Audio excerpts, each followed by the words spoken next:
From newly discovered species to a mysterious creature so large it was dubbed the Antarctic Godzilla. Here's something you probably wouldn't be expecting to see on this list: ancient camels. Believe it or not, camels actually first appeared in North America more than 40 million years ago. Over time they split into two main groups: the camels we know today and the relatives, llamas and alpacas. The camels made their way across the Bering Land Bridge, while llamas and alpacas moved south. But there was another species, the Camelops hasturnus, which stuck around in North America until the Ice Age. Some of these camels roamed as far south as Honduras, while others made it all the way to Alaska and the Yukon. In 2008, gold miners in Alaska discovered some Ice Age bones, which turned out to belong to this extinct camel species. The bones were so well preserved in the cold that researchers managed to extract DNA. Imagine a 6-foot-long beaver weighing 220 pounds. Ice Age giant beavers had 6-inch long front teeth. They would have looked like fierce predators, but they didn't eat meat. This massive rodent was about the size of a black bear and had a tail that resembled a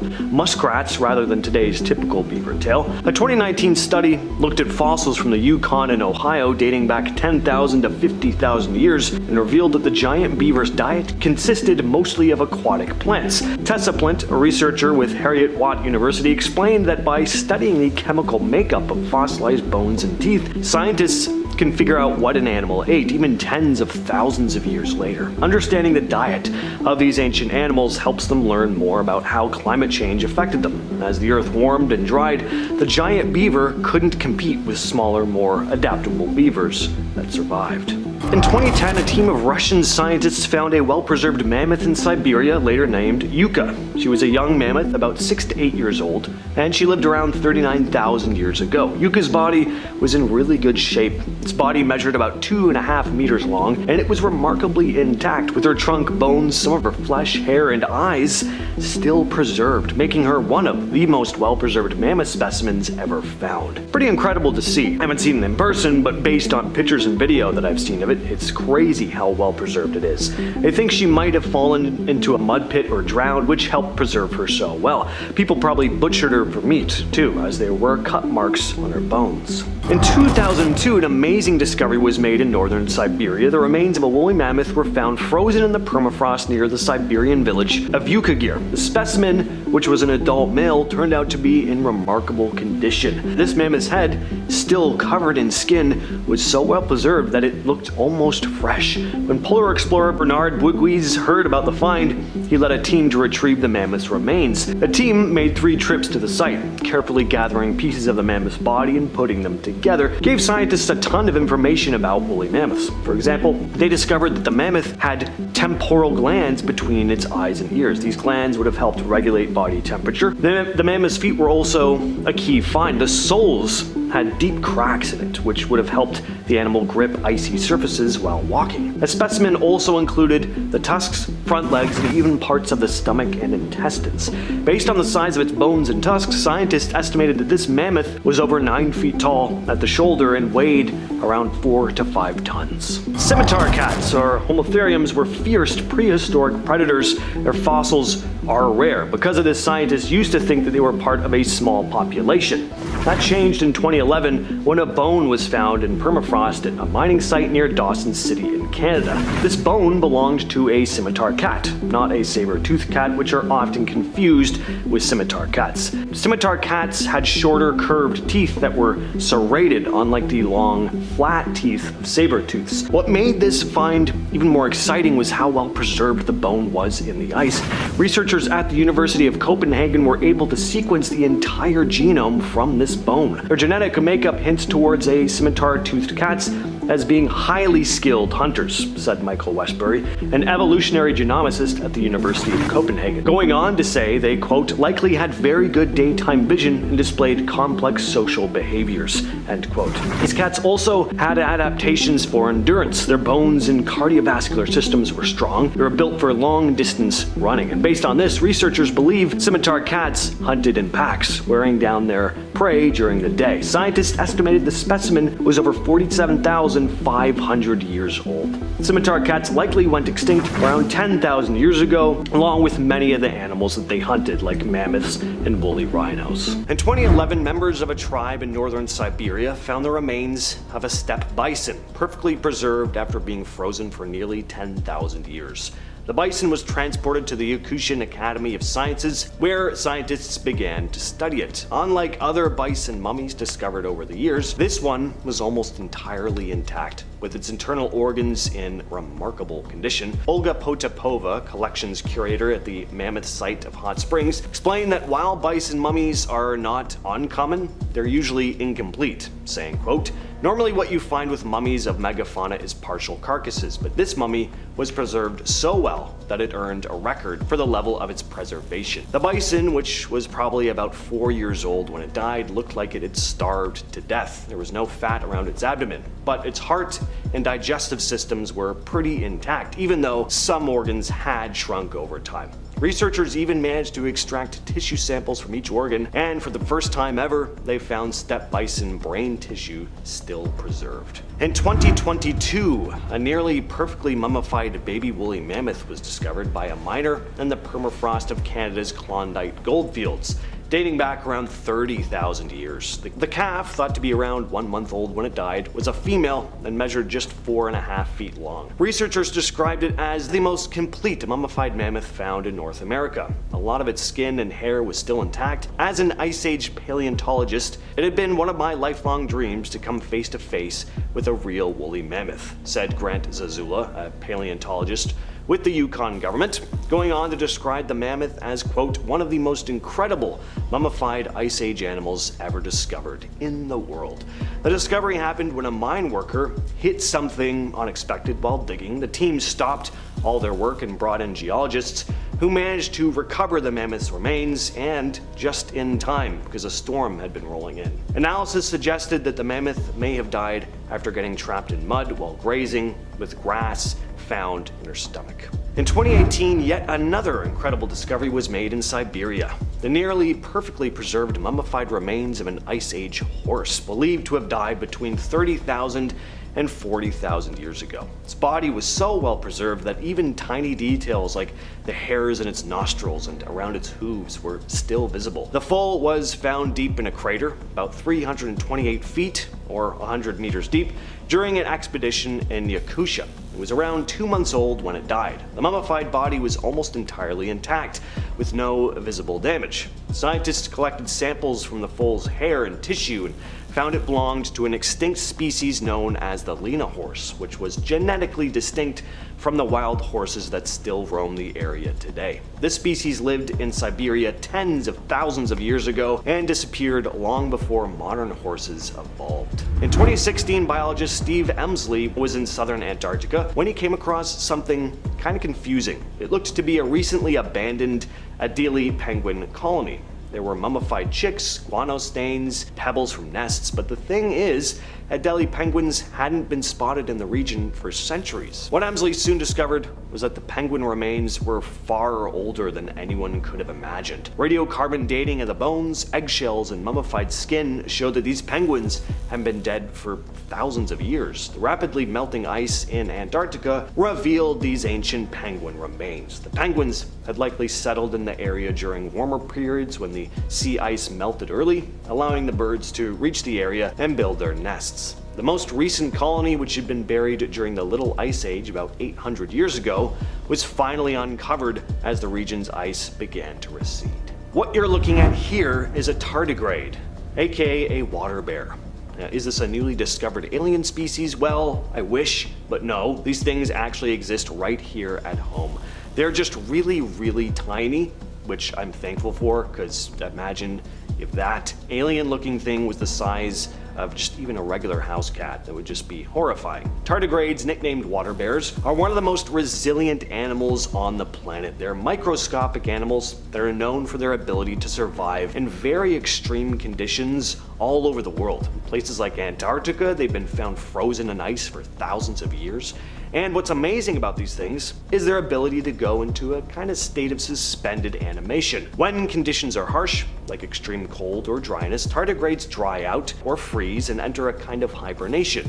And when researchers thaw them out, they can come back to life. Water bears have even survived space travel in this dormant state. Up first is the cracked cap. A massive piece of Greenland's ice cap just broke off from the ice sheet, and researchers are seriously concerned. The glacier is some 110 square kilometers in size, making it one of the most significant single losses of ice mass in Arctic history. To scientists, ecologists, and people who care about having an environment to live in, this is often considered pretty bad. But nations around the world and the corporations within them are seeing nothing but dollar signs. See, unlike the Antarctic, the Arctic is not a single impassable continent. It's an ice cap stretching down over several archipelagos and land masses. For centuries, the Arctic has been nigh on impassable, as the ice is simply too thick and dangerous. But as the ice melts and the equator becomes unbearably hot, this ice will open up all sorts of new passageways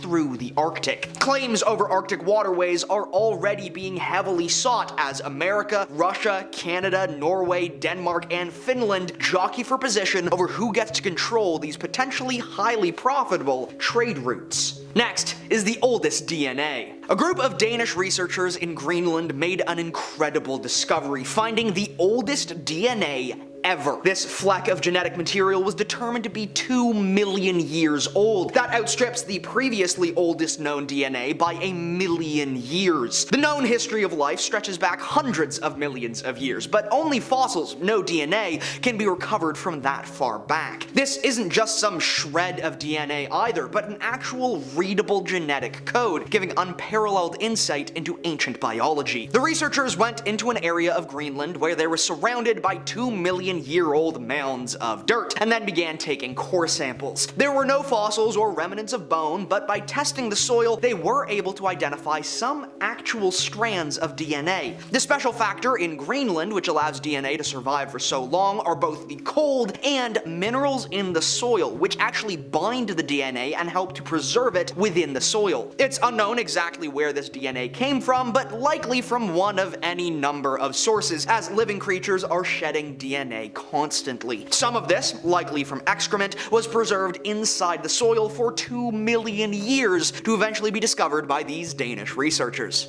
Next is the microcontinent. It's estimated only 5% of the ocean has been observed, but that number is rapidly growing as scientists continue mapping the seafloor and making new discoveries. For instance, it was just recently discovered that there is in fact a microcontinent between Greenland and Canada, as a result of Greenland and Canada splitting apart, leading to the formation of the Davis Strait. This microcontinent began to be formed from the left-behind tectonic plate, now known as the Davis Strait microcontinent. This seems to indicate that tectonic plates are not solid masses, but can in fact fuse, split, and calve to form entirely new continents. Now, this isn't quite a full continent, in fact it's still a proto-microcontinent, but in another few million years this could very well become its own independent tectonic plate, influencing our world in as of yet unknown ways. Now, we won't be around to see it, and the formation has already been ongoing for 30 to 60 million years,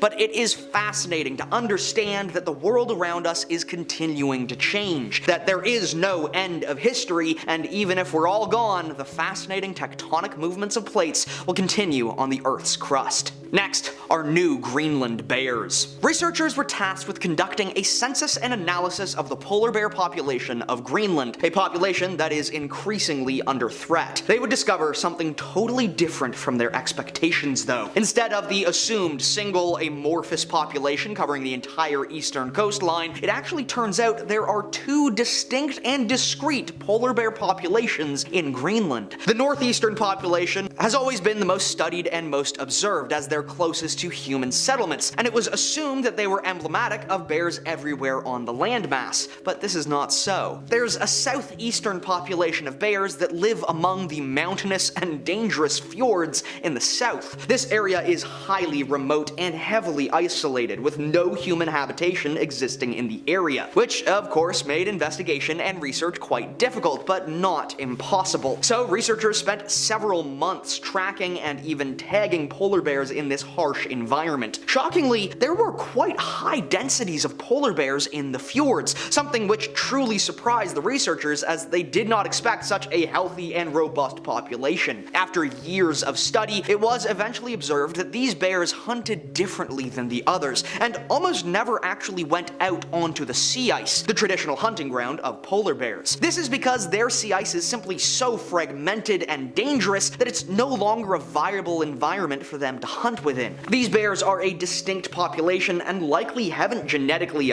mingled with the northern population for well over 200 years. Given enough time, these bears could well become their very own species. Next is the ice melange. Ice melt is a concerning trend in the world's climate, as melting ice raises sea levels and releases even more CO2, worsening the greenhouse effect and impacting ocean currents as well as coastlines and ecosystems throughout the world. But scientists just discovered a rather concerning addition to the threat. It turns out significantly more Arctic ice sheet, especially around Greenland, has melted than we thought. In fact, it's shed about a fifth more of its ice mass in the last 4 decades than scientists thought it had. This is seriously concerning, as it seems to indicate the issue is already significantly worse than we had believed, and we believed it to be near catastrophic already. Many are saying the Arctic ice sheet is now beyond saving, and the best we can hope for is to mitigate the potential devastation and hold on for the ride. Of 207 glaciers studied in the report, 179 of them experienced a significant reduction in size since 1985. Most of this ice loss actually comes from below the water level, where it's harder to track and where warm water currents can carve up the glacier. The rate of glacier calving from the ice sheet has also increased significantly. And finally is an ancient tundra. Researchers spent weeks making their way to a buried mountain, then proceeded to carve through 2 miles of ice sheet before getting down to the dirt below. Once they got there, they were stunned to discover several fascinating fossils from a bygone age where the ice sheet around Greenland had actually melted and exposed the soil beneath, leading to a flourishing tundra ecosystem. But as the ancient ice melted, it also raised the sea level, meaning only the tallest points of Greenland were left above water, making it almost a sort of archipelago. They found some fossilized mosses and other fungi, as well as Arctic willow, but even more interestingly, they discovered an insect's leg and a compound eye, giving an excellent view into the small creatures in the ancient Greenland landmass. However, this has raised a lot of fears that a similar melting of the ice could lead to the same ecosystem. Now, to be fair, in 2,000 years, the ecosystem would recover and diversify beautifully, but that doesn't really make the people living along the coastline feel any better about losing their homes. In March of 2011, Sean Funk, a shovel operator at a mine in Fort McMurray, Alberta,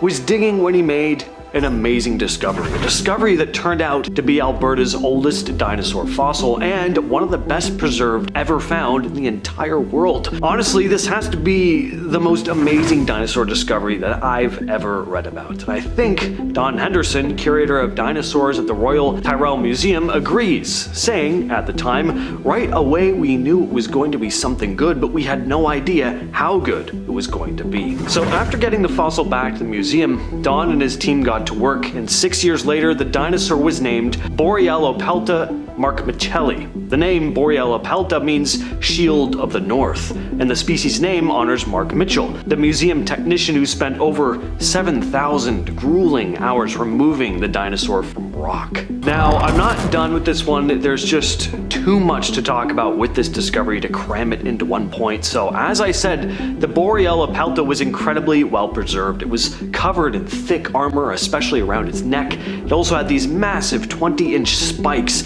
at the shoulders that were assumed to be for fighting, but Victoria Arbour, a curator of paleontology, also thought they might have been a display of health and strength, similar to the horns of a bull or tusks of an elephant. Now here's what's utterly crazy to me though. This dinosaur was so intact, they were able to see what was in its stomach. There were twigs and ferns in there, suggesting it ate during the wet season. Scientists think it could have been swept away by a flash flood. boat, eventually sinking to the bottom of the sea. The body would have flipped over and sank, with its thick back and bloated belly causing it to be preserved in sediment, creating a natural time capsule that kept it safe for 110 million years. Here's another crazy thing about this find though. They were even able to determine, to a certain degree, what color the creature was. Most of the fossil was covered in relatively well-preserved skin, and from this, they were able to study pigment cells called melanosomes. Melanosomes are seen in nature all the time. It's what gives many modern-day animals unique markings like spots and stripes. It's rare to see melanosomes in fossils, but again, Borealopelta was especially well preserved. At least one component of Borealopelta's color was this reddish brown, said Caleb Brown from the Royal Tyrrell Museum. The color on its back may have been part of a camouflage pattern called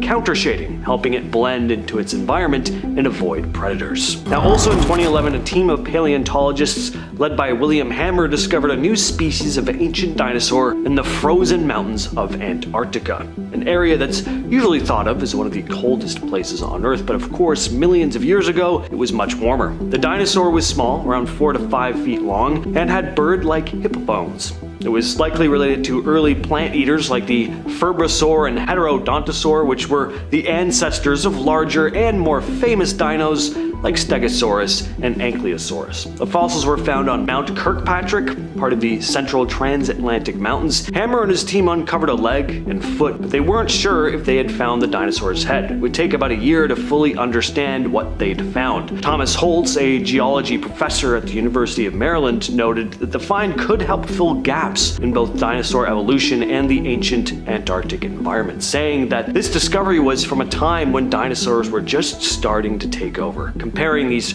early small plant eaters to rabbits, fast, common, and without armor, but important to the overall evolution of the giant plant eaters that came later. Finding fossils in Antarctica is extremely challenging because of the harsh conditions and short research window. Hammer had been trying to return to the site since 1990, but bad weather and helicopter problems cut short his 2003 trip. As Holtz put it, anytime we find fossils there, it's a brand new species. It's practically unexplored territory. So these weren't the only dino remains William Hammer discovered in the mountains of Antarctica. In 1990, he and his team discovered a 22-foot meat-eating dinosaur called Cryolophosaurus. This was a big deal because it was the first dinosaur ever found in Antarctica.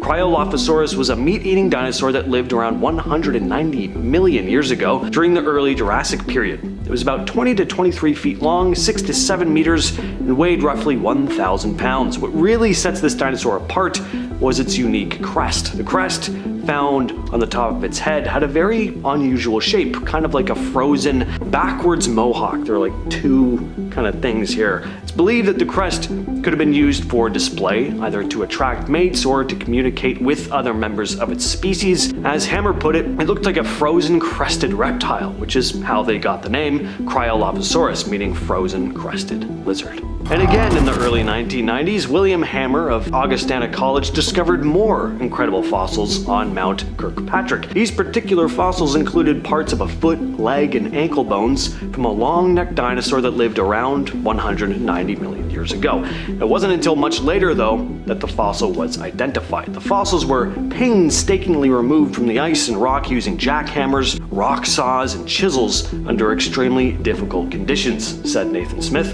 a graduate student at the Field Museum in Chicago. After a lot of hard work, Smith and paleontologist Diego Pol realized they'd found a new species of dinosaur, which they named Glacialosaurus hammeri. This dinosaur was about 20 to 25 feet long and would have weighed between 4 to 6 tons. It belonged to a group called sauropodomorphs, which includes some of the largest dinosaurs ever. Think of those massive-sized, long-necked plant eaters. The Cabagon. On April 28th of 1974, off the coast of Littleton, New Zealand, a Japanese fishing vessel, the 28th Kamparamaru, was out doing its thing, but this day would be unlike any other. At around 7 p.m., all 28 crew members, including Captain Kimura, spotted something massive in the water. Whatever it was, had a head that stuck out of the water, and even though they could only see the top of whatever this beast was, they could tell it was an absolute monster. The head alone was about 1.5 meters tall. The creature had these giant, spooky eyes on top, and some crew members thought they saw what looked like a second set of eyes, or maybe nostrils,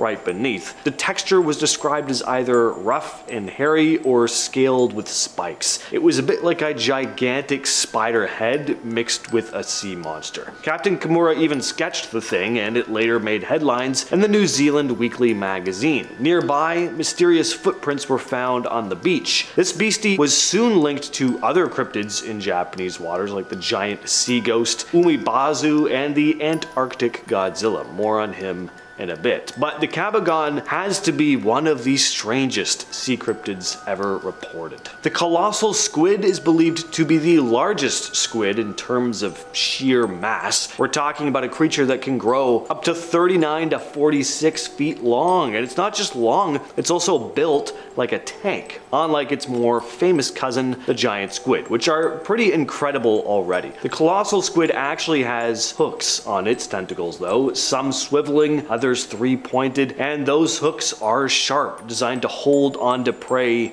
with this grip-like vice. The colossal squid's beak is the largest of any known squid, bigger than that of the giant squid, and its eyes are the biggest in the animal kingdom, with one specimen having eyes about 11 inches across. These creatures weren't found to actually exist until 1925, when 2 of its tentacles were found in a sperm whale's stomach. Sightings go way back though, but they were thought of the same way creatures like Nessie are, legends and myths. In 1802, a massive squid was spotted in Tasmania, way before anyone officially recognized the giant squid. Then in 1870, a huge squid carcass washed ashore in New Zealand, with locals calling it a tanewa. More sightings and washed up squid parts continued to pop up in the following decades. By 1924, just a year before the colossal squid was officially identified, another giant squid was spotted near Bluff, New Zealand. We know these colossal squids exist now, but we've never retrieved any massive sized carcasses, just ones on the smaller end of the scale. But somewhere deep in the waters off the coast of Antarctica, there are gargantuan squids, possibly even bigger than our current estimates. The large Antarctic sea mammal, also known as the Antarctic Godzilla. So the story goes that on February 13th of 1958, the Japanese research vessel Soya Nihongo was cruising through Antarctica's icy waters when around 7 p.m. the crew spotted something massive in Lutzow Bay. This thing was giant. The captain of the ship would go on to dub the creature the Antarctic Godzilla because to him it looked a lot like Godzilla. Now, I love my giant monster movies, Mothra, Gigan, the whole gang. Not the type of movie characters I'd like to encounter in real life though. If I found out the Ninja Turtles were chilling in the sewers below Manhattan, that would be a great day for me. A real life Godzilla rising from the water to wreak havoc on the Japanese public wouldn't be a boring news day, but not good. There's not a ton of info on this case. The sighting was brief, and the creature disappeared before anyone could get a clear look or photo, but the nickname stuck, and some say this creature could have been the same as the Kabagon that I spoke about earlier. The notorious bloop recording. We've all heard of this, but if you're thinking it can all be explained away as glacial ice, think again, there could be more to it than that. For those not in the know, the bloop was an eerie, unexplained sound that was recorded in 1997. The National Oceanic and Atmospheric Administration picked up a powerful underwater noise in the South Pacific. This sound was incredibly low frequency and very loud. The mysterious sound was dubbed the bloop, and nobody knew what it was. Some thought it might be from a massive, undiscovered sea creature. But in 2012, the NOAA figured that the bloop was actually just similar to noises made by shifting ice. The bloop was detected several times by an array of hydrophones designed to listen for undersea activity. The NOAA concluded that the sound matched patterns produced by ice quakes rather than some giant sea creature, but till this day not everyone is convinced. Some argue that the bloop's sound patterns are just too specific, pointing to it coming from some yet to be discovered animal. Are there walruses in the southern hemisphere? Well, not officially anyway, but there have been some very odd sightings over the years. Sightings of what have been dubbed southern walruses. Victorian naturalist James Hector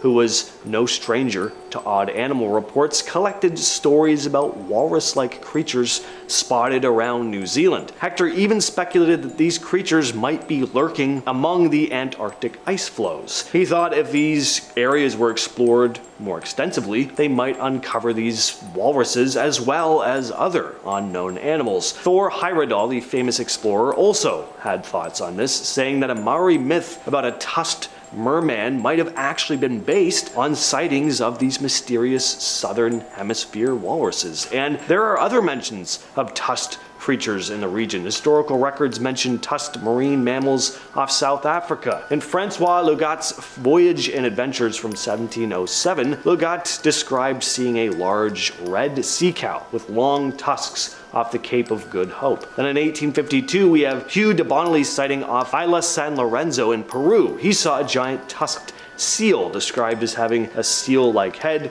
with two huge white tusks. With all these strange sightings and historical records, could there really be something out there lurking in the icy depths that we still don't fully understand? But walruses aren't the only out-of-place animals reported to show up in the southern hemisphere. Narwhals have as well. Back in 1615, Dutch explorer Willem Schouten had a close encounter when his ship was attacked by an unknown beast. The next day, they found a horn lodged in the ship about a foot long. Then in 1785, a French general reported seeing two dark porpoise-like animals south of Africa. He described them having a horn about 1.5 feet long and noted a high fin, which is odd since narwhals usually have a bony ridge. In 1892, the ship Baleina spotted a narwhal near the Bransfield Strait, pretty close to Antarctica. And these were experienced whalers who all said what they saw was definitely a narwhal, or at least looked a hell of a lot like one.